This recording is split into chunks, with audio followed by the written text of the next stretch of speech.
Klien saya, Mas Taki, tidak punya hubungan hukum apapun dengan Reza Paten.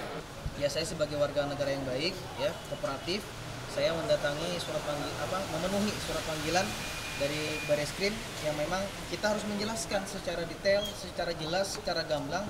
Jangan sampai justru berita-berita yang beredar ini simpang siur. Menurut saya seseorang yang dipanggil ya, yang wajib datang itu, baik itu sebagai terlapor atau saksi apa, tentunya juga tidak menutup kemungkinan saat ini saksi kalau memang ditemukan alurnya ya, perjalanan prosesnya ternyata dia turut serta, ya, saya yakin Polri juga akan profesional gitu. Tidak istilahnya tebang pilih lah. Kalau untuk kasus-kasus kayak gini kan saya rasa gampang, sederhana. Follow the money.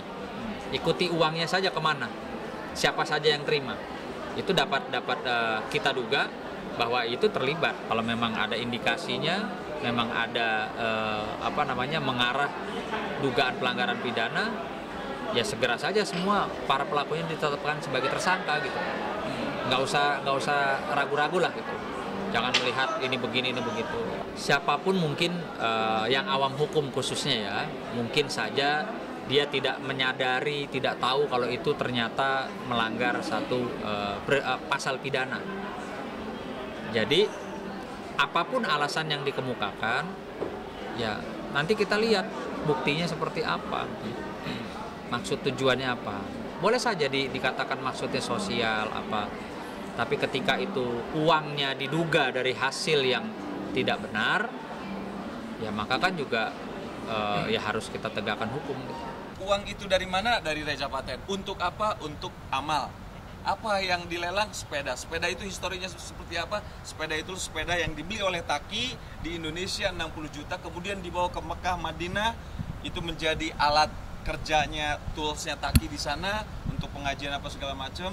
Nah, alhamdulillah karena Taki punya cita-cita yang mulia untuk membangun masjid atau yayasan, akhirnya dilelanglah sepeda itu. Sebetulnya Reza pun ikut dulu melelang jam tangan, ternyata Rolex-nya. Ternyata yang menangnya adalah Juragan 99. Jadi murni tidak ada hubungan hukum apapun kecuali pada saat lelang. Ini dalam rangka untuk memenuhi panggilan dari Polres untuk kami diminta memberikan keterangan atas laporan kami kemarin. Itu tentang dugaan penipuan dan penggelapan atas terlapor dengan inisial MM. Kasus ini kasus penggelapan dana atau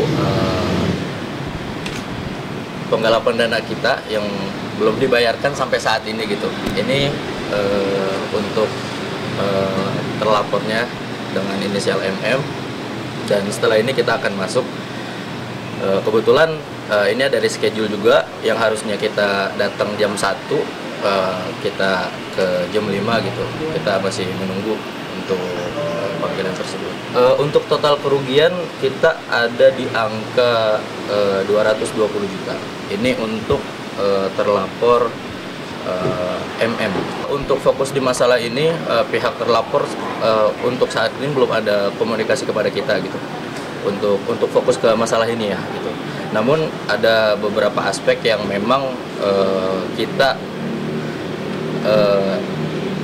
diberikan informasi atau kita disudutkan ke ranah yang berbeda gitu. Jadi mungkin itu nanti kita proses lebih lanjut. Iya, banyak bohongnya gitu. Makanya dari kemarin ketika preskon kita yang pertama ada tanggapan dari beliau gitu ya. Beliau meminta untuk cabut laporan dulu gitu kan. Kita kan nggak seperti itu, kita proses dulu karena kita sudah tahu nih, kita punya historis mereka seperti apa. Ya kalau kita cabut laporan, ya kita minta diselesaikan keseluruhan gitu. Kita minta diselesaikan keseluruhan dengan apa yang kita minta, dan dengan total jumlah kerugian imaterial dan material dan imaterial tersebut. Kita lihat proses selanjutnya gitu. Kita pun saya pun bersama tim menunggu respon dari mereka gitu. Taki bilang alhamdulillah Artinya perjuangan kita membantu Mas Aji Barka dibalas dengan seperti ini. Ya sudah, nggak apa-apa. Beliau cuman senyum aja kok. Karena beliau tahu bagaimana dulu perjuangan Aji Barka supaya direspon oleh Taki. Jadi saya katakan begini ya. Bahwasannya dulu yang menawarkan saffron ke anak saya itu, ke Taki itu banyak kompetitornya. Ya, banyak pesaingnya. Nah, saudara Aji Barka itu minta tolong ke saya gitu loh, supaya barangnya dimasukkan ke Taki Jan Saffron gitu. Timbullah namanya komitmen fee. Ada sudah pernyataannya, 3 lembar sudah pernyataannya di atas materai yang cukup. Nah, sekarang saya mau tanya nih, kan katanya di sana kan juragan saffron yang asli. Ya bayar dong komisinya. Ada rasa kecewa nggak sih Abi? Ya kecewa lah saya. Oh, kamu nikah sama suami kamu izin nggak sama saya? Gue istrinya Aris. Hah?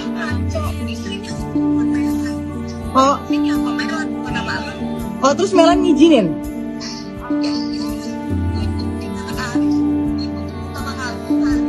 Oh, kamu hamil anaknya Aris.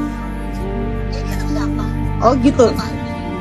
Jadi kamu hamil anak Aris, kamu nikah, kamu tidak izin kepada Feby Sharon, istri sahnya Aris.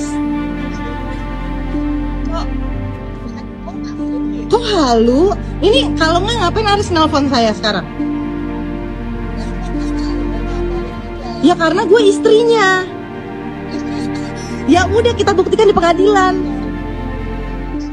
Dengan kakak ipar Taki Malik, ya semuanya bisa. Kenapa saya jadi ribut-ribut itu karena yang Taki Malik ini gitu, karena dia karena si saudara itu yang sudah paham kan, saya juga pusing. Pokoknya itu perempuan itulah yang memasang foto-foto suami saya di media sosialnya, yang saya tanya kenapa tidak menikah, malah marah-marahin saya, malah bilang ya saya bunting, kata kakaknya kakak iparnya Taki Malik itu, saya bunting sama Aris lah, masa sama bapak lo. Nah kayak gitu, jadi itu yang bikin saya jadi ngamuk juga. Dia membenarkan adanya pernikahan antara Arus Rusdianto dengan Feby Sharon. Kami punya KTP-nya.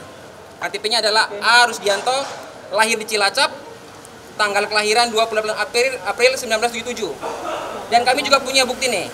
Inilah kartu anggota Polri-nya. Aris dan Melan itu datang ke saya, meyakinkan sama saya kalau mereka itu sudah bercerai. Bahwa dasar yang digunakan oleh Feby Sharon adalah buku nikah. Buku nikahnya adalah ini. Buku nikah ini yang digunakan Feby Sharon mengklaim sebagai istri sah dari AKBP Aris Rusdianto. Telah dibantah oleh Kantor Urusan Agama Kecamatan Taman Sari, Jakarta Barat. Dan berdasarkan keterangan saksi-saksi, calon suami yang hadir pada waktu pernikahan bukanlah Aris Rusdianto. Ini surat yang dikeluarkan oleh Kantor Urusan Agama Taman Sari. Kami ingatkan Feby Sharon untuk tidak lagi mengungkapkan atau menyatakan bahwa dia sebagai istri sah dari AKBP Aris Rusdianto. Karena ini mengganggu pekerjaan dari AKBP Aris Rusdianto. Akibat perbuatan ini telah mencopot jabatan AKBP Aris Rusdianto sebagai Kapolres. Sanksi sosial di masyarakat luar biasa. Pokoknya aku nggak mau bahas tentang itu. Yang jelas saya di pernikahan ini saya mempunyai anak dengan suami saya. Usianya berapa?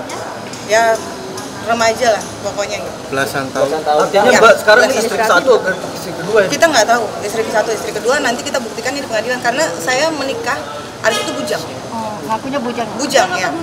Bujang. Bukan mengaku, tapi dibuktikan dengan KTP. Bujang. Gitu loh. Makanya saya bilang saya 19 tahun masuk 18 masuk 19 tahun hidup bersama karena dia udah sama saya. Cuman kalau di buku pernikahannya itu di tahun 2000,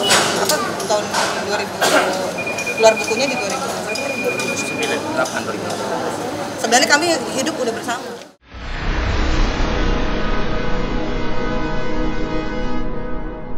Jadi jangan lupa untuk subscribe Cumi Cumi. Ditekan ya tombol lonceng merahnya.